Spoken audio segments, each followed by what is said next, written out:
You are listening to Revenue Insights.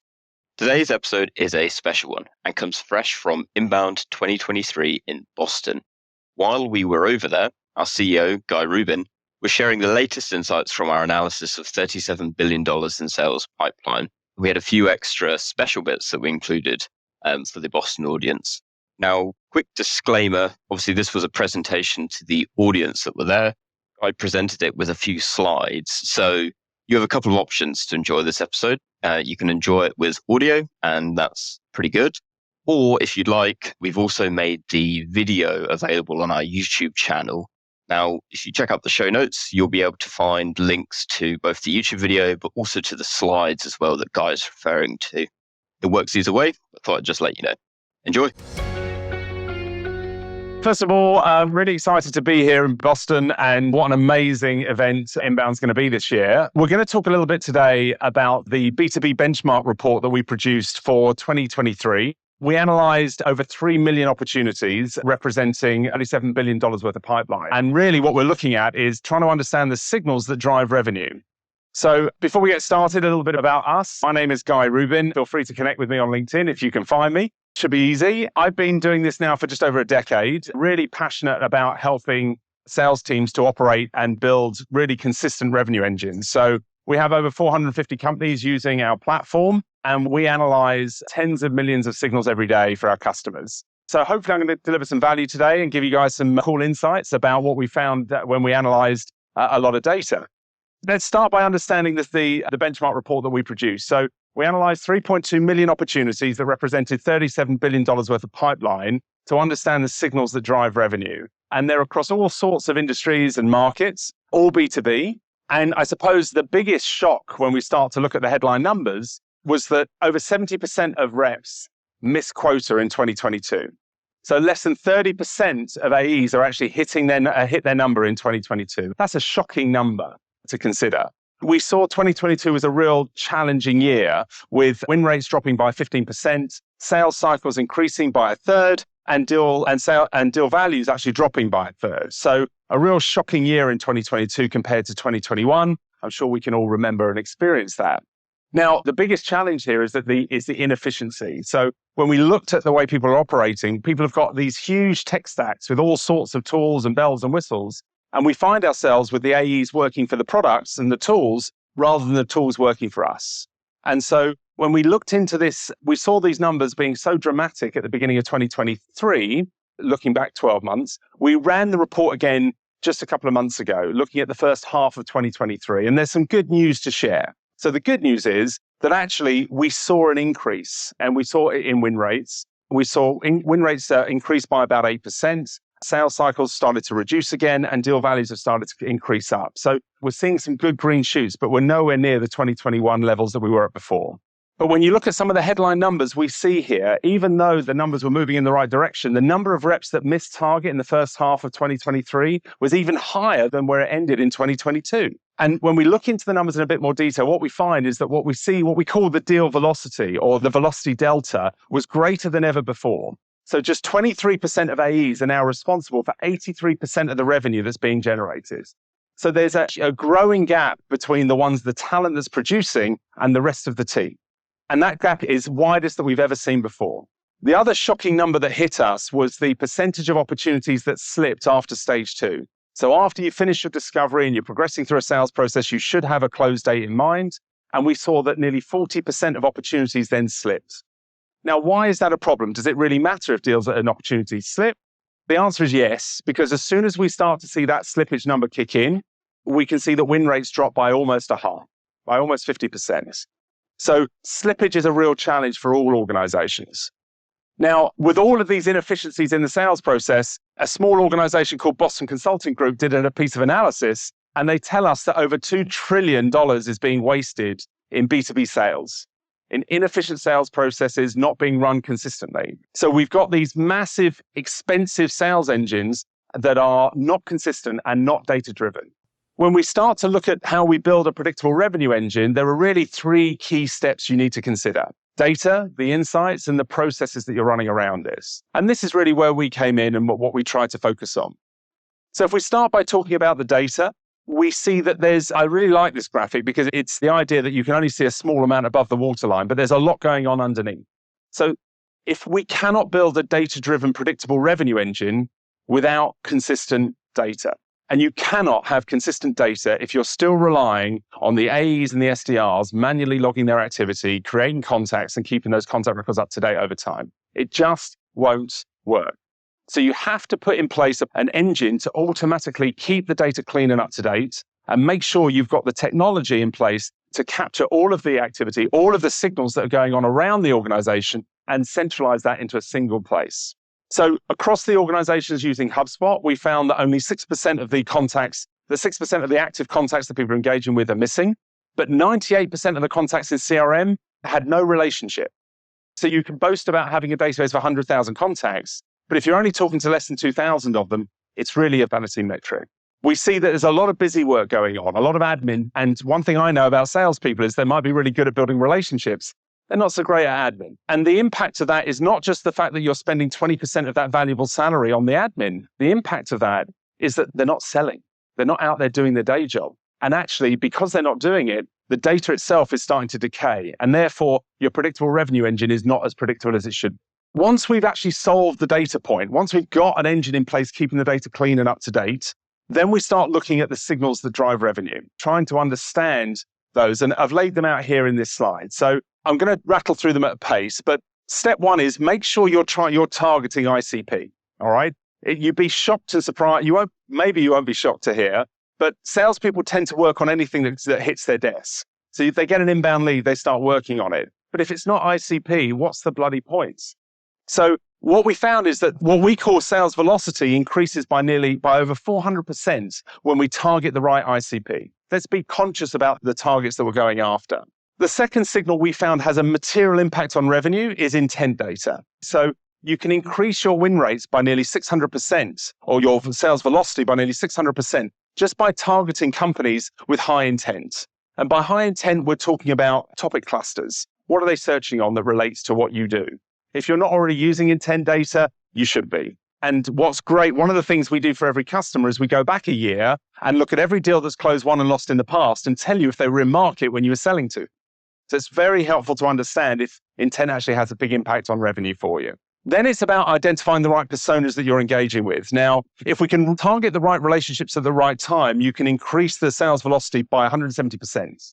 So know which personas you should be engaging with at each stage of the sales cycles. One of the interesting takeaways from the data we found was that actually sometimes you can increase your sales, you can reduce the sales cycle by actually going into a key champion that takes you into the economic buyer rather than going directly into the economic buyer themselves first time round.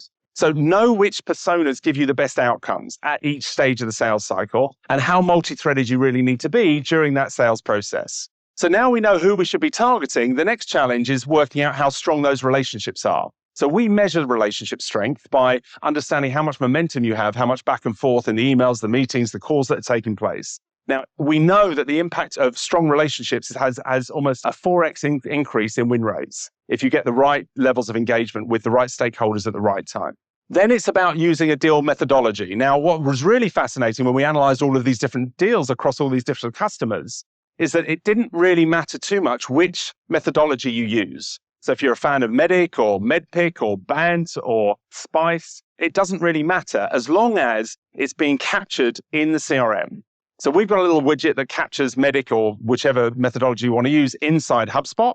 And we've also got a call recording tool that actually pre-populates that based on the call transcripts as well.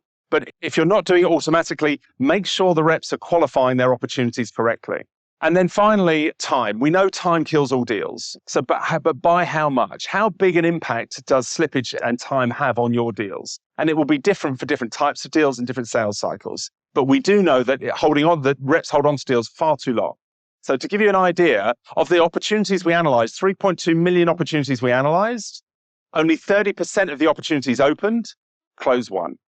So 70% of the deals that are being opened end up closing lost. And the deals that close lost spend twice as long in pipe as deals that close one. So huge inefficiencies in our sales cycles. So when we bring it all together, we really focus on these three key areas. We can see that we can have a material impact on the velocity of sales. So you can increase your win rates by focusing on the right relationships at the right time, targeting accounts that are ICP and with high intent. So we talked a lot about what's going wrong with the 73% of reps that are missing target, but let's talk about what's actually going right for the guys and girls that are hitting target. So when we look at the personas that are hitting target, we find that number one, they've got more high quality relationships than the low performers. We see that they're much more likely to have the right relationships at the right stages of the sales cycle, and they've got many more of their opportunities that are in flight are ICP. We can also see here that they are much more likely to complete the MEDDIC or the methodology they're using, and they're also much more likely to update the CRM or their stages every single week. So these are the behaviors of the top performers that we're seeing in market. We talked about the data, then we talked about the insights. Now the next challenge is the processes. And what I've tried to do here is break down some of the insights that you should be considering at each stage of the sales cycle. So for example, when we're prospecting, we know that it's right to make sure that you know who your ICP is. So which vertical market are they in? How big should they be? And make sure we're targeting the right types of businesses. We also want to make sure that the intent is there. So look for propensity scoring. So propensity scoring is about consolidating all the disparate data points you have in your marketing stack and trying to understand which customers have high intents, are in market to buy the products you're selling, because it's a whole lot easier to sell to somebody who's already got a budget and wants to buy what you're selling. Then in the qualification process, make sure you're using a methodology. It has a big impact on win rates. And again, we find that not all leads are equal. So you might find that in this case, for example, demo requests is a great source. So make sure you're prioritizing the opportunities that are coming from the right source. Now, on the discovery phase, we see that win rates drop when they start talking about a competitor. So be aware of that. And you should be automatically capturing it. So your call recording tool should be populating HubSpot with details of any competitors that are being mentioned in the calls as they're taking place.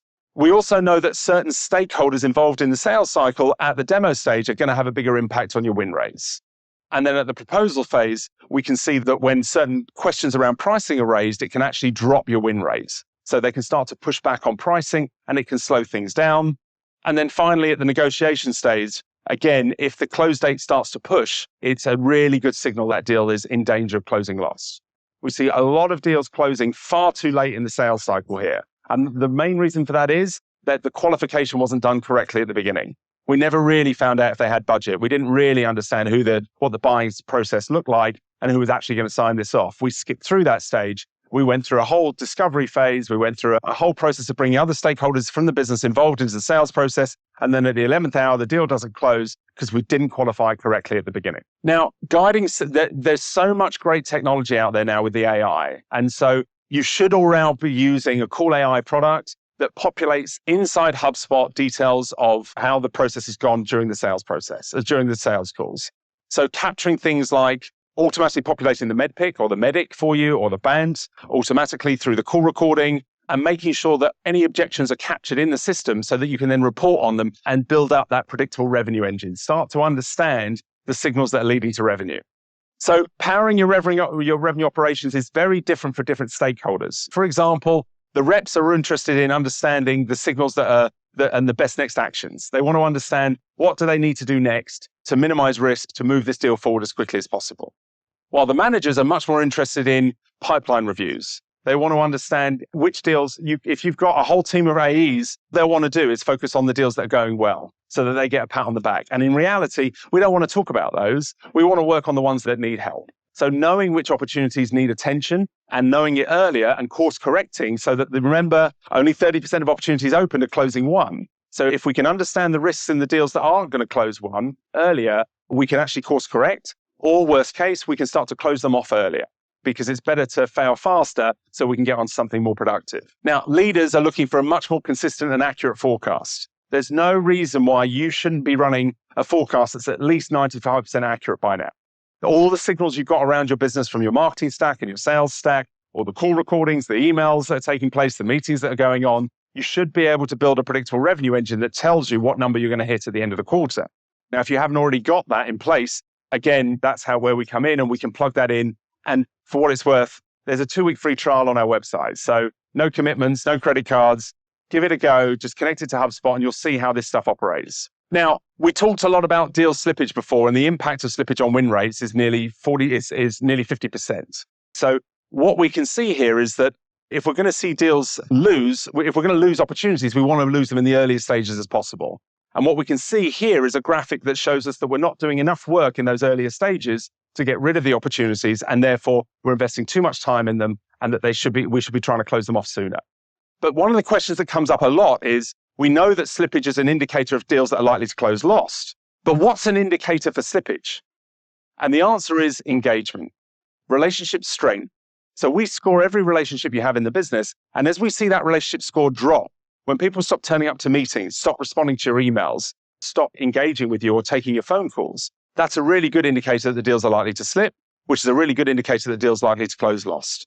Now, as soon as you start to see that signal, escalating the opportunity up to a C level or trying to find a way of finding out why that issue is slowing down means that you're in a position of power and you can start to affect change.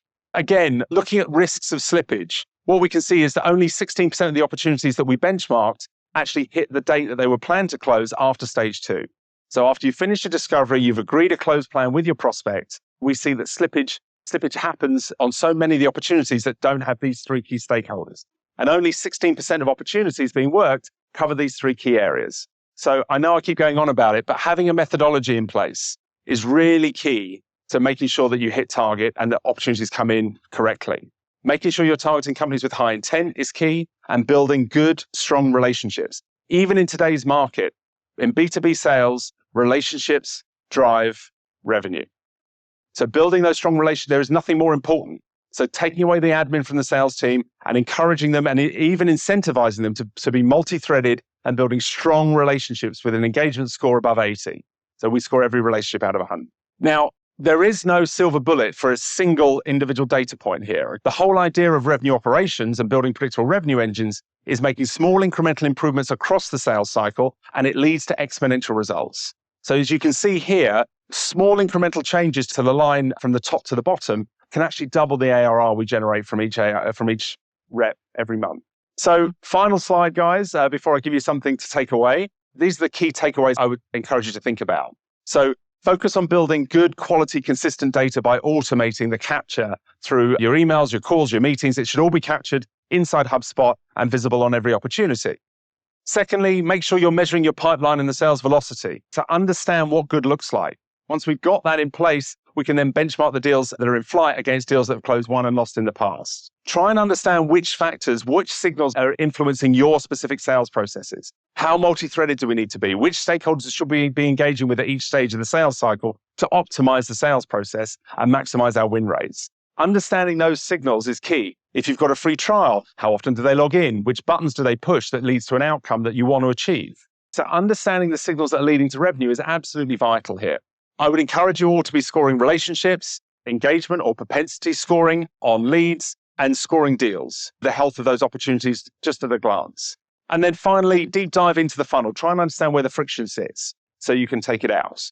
Thank you very much for your time, everybody. If you want a copy of the report itself, all you have to do is scan the QR code and you can download the report from our website. As I say, there's a whole lot more insights available on the report. And I thank you very much. I'm happy to take any questions. I think we've got a couple of minutes left if anyone has any questions at all. You spoke about analyzing previous deals and seeing if the customers were actually in market. Yes. Do they have any intent? So I would just like to learn more about that. Like, how do you? There's a number of providers out there that provide intent data. Companies like Sixth Sense, or the data points behind Sixth Sense is a company like Bombora that we work with. And what you're able to do is actually go back historically. So when we onboard a customer, the first thing we do is we go back for 4 quarters. And we'll show you historically every deal that closed, won, and lost, whether they had intent before you started engaging with them. So we can show you that data. And for some vertical markets, intent doesn't have a big impact on revenue because actually you have to educate the customer to buy your product. But for other markets, intent is vital. And it has a huge impact, not just on win rates, but actually time to close as well. With that intent feature, are you able to customize the target intent keywords that you're searching for? The cluster platform? Yes, of course, yes. Like Bombora, for instance, has... It's Bombora's data. Gotcha. Okay, right? gotcha. So it's Bombora's data. So yes, you can use topic clusters and we can go back historically and tweak them with you to make sure that we can see if those customers were in market when you were selling. Cool. Thank you very much. Any other questions?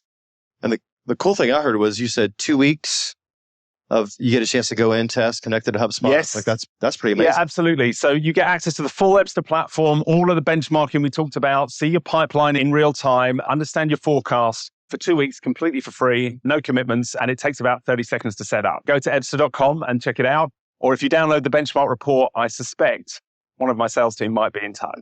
Let's give it up for Guy from Ebsta. Let's give him a round of applause, ladies and gentlemen. Thank you. Thank you very much. Appreciate you, my friend. Appreciate you. Great. Do you want to finish with a song or a dance or anything? I was going to do a pole dance, but the pole's not here. The pole's not here. Okay, next sweet. time. Next time. I like it. Awesome. Thank you so much for being here.